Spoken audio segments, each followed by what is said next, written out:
গতদিন আমরা পড়েছিলাম হলো যে র্যামের সেল, র্যাম মানে হলো র্যান্ডম অ্যাক্সেস মেমোরি, সেটা আমরা বানিয়েছিলাম 3টে ট্রানজিস্টর ইউজ করে, এবং আমরা সেখানে দেখেছিলাম ট্রানজিস্টর বলতে এনমস ইউজ করে, এবং সেটা দেখেছিলাম যে T2 যে ট্রানজিস্টরটা আছে বা এনমসটা আছে সেটার একক্রসে একটা হলো ক্যাপাসিটেন্স আছে, সেইখানেই হলো অ্যাকচুয়ালি যে ডাটাটা স্টোর হয়ে থাকে। তবে বেশি সময় ধরে থাকে না, যতটুকু ক্যাপাসিটি ওটা স্টোর করা, যতক্ষণ ধরে স্টোর করার ক্যাপাসিটি ঠিক ততটুকু স্যার কথা সময়, একটু আস্তে শোনা যাচ্ছে। ঠিক ততটুকু সময়ের জন্যই ডাটাটা স্টোর থাকে, তারপরে সেটা কি ভ্যানিশ হয়ে যায়। এই জন্য সেটাকে কি বলছিলাম আমরা, ভোলাটাইল মেমোরি। এবং সেটার আমরা ক্যাপাসিটি দেখেছি যে কতগুলো বিট, 4.8 কিলো বিট স্টোর করতে পারে কোন কতটুকু পরিমাণ চিপে, 4 মিলিমিটার ক্রস 4 মিলিমিটার। তার মানে তোমরা যদি বাসায় যদি স্কেল থাকে, সেখানে দেখবে যে স্কেলের মানে ছোট পেন্সিল বক্সের যে স্কেলগুলো আছে সেগুলোর একেবারে ক্ষুদ্র ঘরগুলো হলো মিলিমিটার। ওরকম মিলিমিটার 4টা ঘর, 4 মিলিমিটার। আর 4 মিলিমিটার যদি বর্গ একটা ড্র করো, সেই অংশটুকুতে ওই 3 ট্রানজিস্টর র্যামের ক্ষমতা কতটুকু, 4.8 কিলো বিট ডাটা সেখানে রাখতে পারবা। তার মানে তুমি যদি এই 3 ট্রানজিস্টর র্যাম যদি তুমি তোমার বাসায় বানাও বা কোনো ইয়াতে ফ্যাক্টরিতে বানাও, সেখানে কি হবে, তুমি সর্বোচ্চ 4.8 কিলো বিট স্টোর করতে পারবা। এবং সেটার জন্য 3টা ট্রানজিস্টর লাগছে। এবং আরো কি, সেটা হলো নন ভোলাটাইল পাচ্ছি, মানে সেটা ভোলাটাইল না, সরি ভোলাটাইল মেমোরি পাচ্ছি, তার মানে সেটা ভুলে যাবে কিছুক্ষণ পরই। তো এগুলো ছিল অ্যাডভান্টেজ ডিসঅ্যাডভান্টেজ যেটাই বলো না কেন। আজকে একটা ডেভেলপড র্যাম সেল, সেটা নিয়ে আমরা পড়াশোনা করব, বা মেমোরি সেল নিয়ে পড়াশোনা করব। সেটাতে কি আছে, ওয়ান ট্রানজিস্টর, মানে শুধুমাত্র একটা ট্রানজিস্টর ইউজ করেছে, আর ওইগুলো ডাইনামিক। তো ডাইনামিক কেন বলো, আর একটা ট্রানজিস্টর ইউজ করে কিভাবে করা সম্ভব সেটাই আমরা একটু দেখি। তো আজকে আমরা ডিটেইলসে বর্ণনাগুলো পড়ার হয়তো বা সময় থাকছে না আমাদের, কারণ আমাদেরকে ভাইবা নিতে হবে। তারপর এখানে আমরা একটু দেখি যে এর আগের বাড়ির মতোই, যে তুমি ডাটা রিড করো অথবা রাইট করো, সেম জিনিসই, কিন্তু ডাটাটা এই যে দেখো রিড এবং রাইট, তুমি যদি রিড সিগন্যাল দাও, তাহলে তোমার হলো কি হবে, বাসবার বাসবার থেকে ডাটাটা তোমার হলো এই যে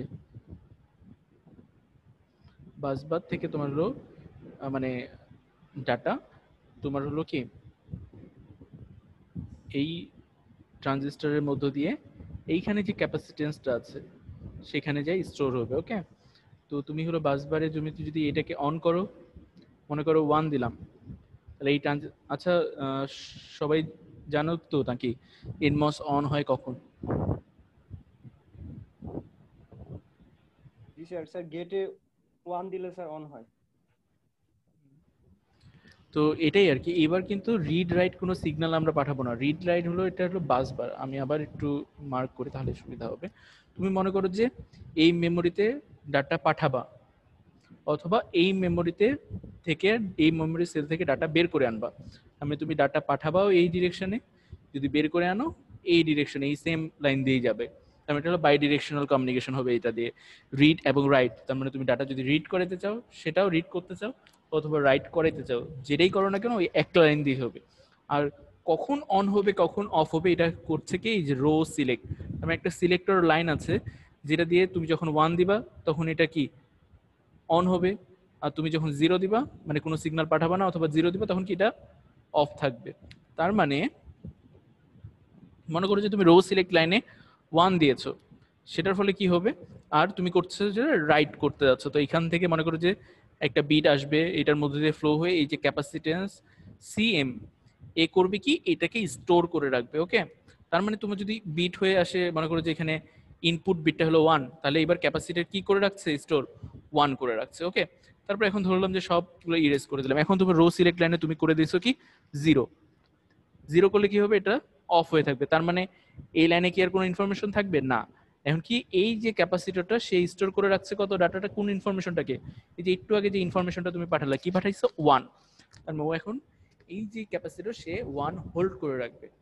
ওকে, তার মানে এটা একটা মেমোরির মতো কাজ করলো। মেমোরি কি সবসময় ডাটা যাওয়া আসার মতো থাকে না, তুমি যখন চাবা সেখানে মেমোরিতে ডাটা পাঠাইতে পারবা, যখন চাবা তুমি নিয়ে আসতে পারবা।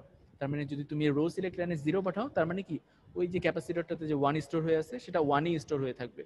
তারপর এখন তুমি মনে করো হঠাৎ করে তোমার মনে পড়লো যে না, এখন আমি ডাটাটা রিড করতে চাই, মানে আমি এখন কি ডাটা আছে সেটা আমি পড়তে চাই। ওকে, সেটার জন্য কি করতে হবে, এবার আমরা করব কি, রো সিলেক্ট লাইনে কি করব, এখানে আমরা 1 পাঠাই দেবো। যদি 1 পাঠাই দিই তাহলে এইখানে যে 1টা স্টোর হয়েছিল সেটা এই পথ দিয়ে আসে, এই পথে রিড হবে। ওকে, তার মানে এই পথেই রাইট হচ্ছিল একটু আগে, এখন এই পথেই রিড হচ্ছে। এখানে শুধুমাত্র কয়টা ট্রানজিস্টর ইউজ করা হয়েছে? একটা ট্রানজিস্টর, এবং সেটার স্টিক ডায়াগ্রাম হলো এটা, এবং সেটার যদি আমরা লেআউটটা দেখি তাহলে তার লেআউটটা হলো এটা। এবং সেখান থেকে আমরা কয়েকটা প্রপার্টি আমরা দেখতে পাবো। যে এরিয়া, এর আগেরটার এরিয়া কত ছিল কেউ কি বলতে পারবা? কত ল্যামডা স্কোয়ার ছিল?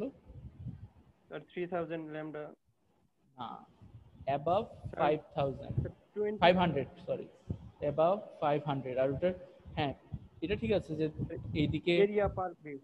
হ্যাঁ এইদিকে ছিল 26 এর মতো, এইদিকে ছিল 21 এর মতো, এই দুটো গুণ করলে প্রায় হলো 500-র উপরে ল্যামডা স্কোয়ার ছিল। এবং সেটা যদি ল্যামডার মান কত বসিয়েছি আমরা, 2.5 মাইক্রোমিটার বসাই, 2.5। তাহলে একটা বিট মাত্র স্টোর হবে কত লাগবে এরিয়া?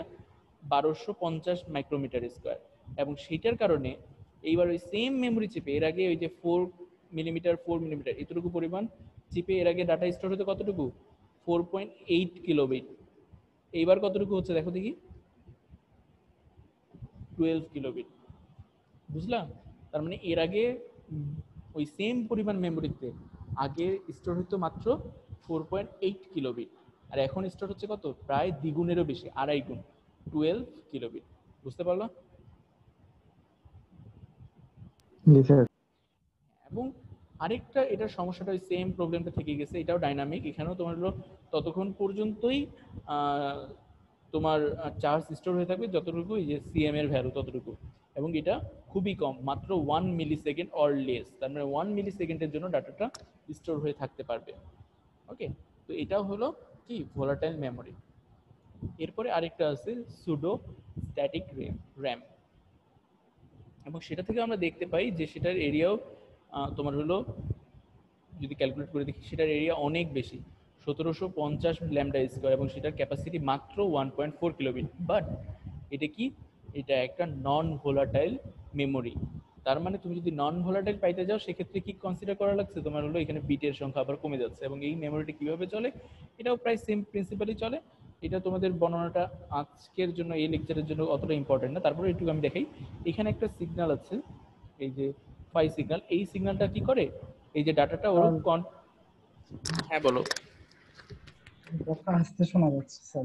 আচ্ছা, আমি তোমার হলো হেডফোনটা তোমার হলো নিচে ছিল, মানে হাতে নিয়ে কথা বলছিলাম না, এখন আবার নিচ্ছি, সমস্যা নেই।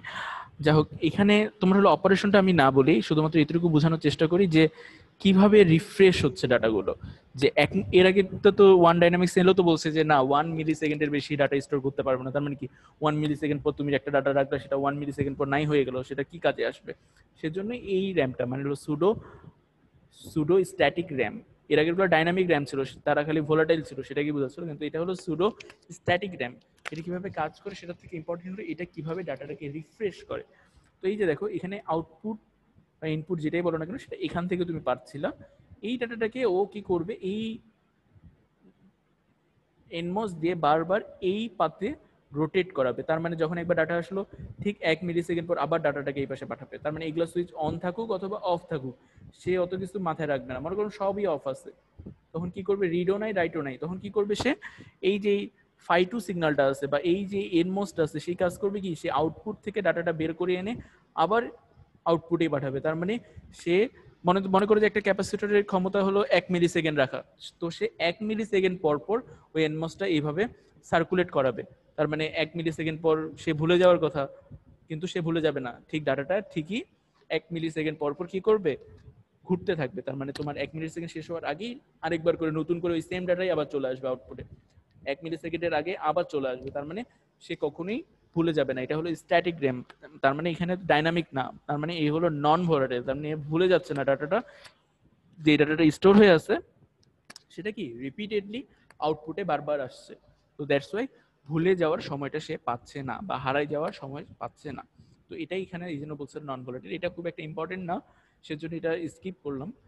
তবে এইটুকু দেখানোর জন্য তোমাদেরকে এটা সিলেবাসে অ্যাড করেছি, কারণ হলো যে তোমরা 3 ধরনের র্যামের কথা, মানে 3 ধরনের র্যাম পড়া রয়েছে, শুধুমাত্র 2টাই এনাফ ছিল, বাট 2টাই কি ছিল, ভোলাটাইল র্যাম ছিল। তো তোমাদেরও নিশ্চয়ই দেখার ইচ্ছা যে আচ্ছা ঠিক আছে নন ভোলাটাইলটা কিরকম ভাবে কাজ করে, দ্যাটস ওয়াই সেটা অ্যাড করা হয়েছে যে হ্যাঁ এটা হলো একটা নন শোনা ভোলাটাইলের যাচ্ছে না। এক্সাম্পল, এটা হলো একটা নন ভোলাটাইলের এক্সাম্পল এবং সেটার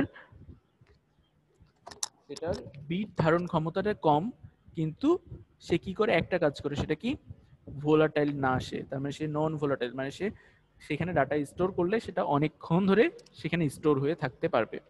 ওকে, সবাই বুঝতে পারলাম? জি স্যার। ওকে।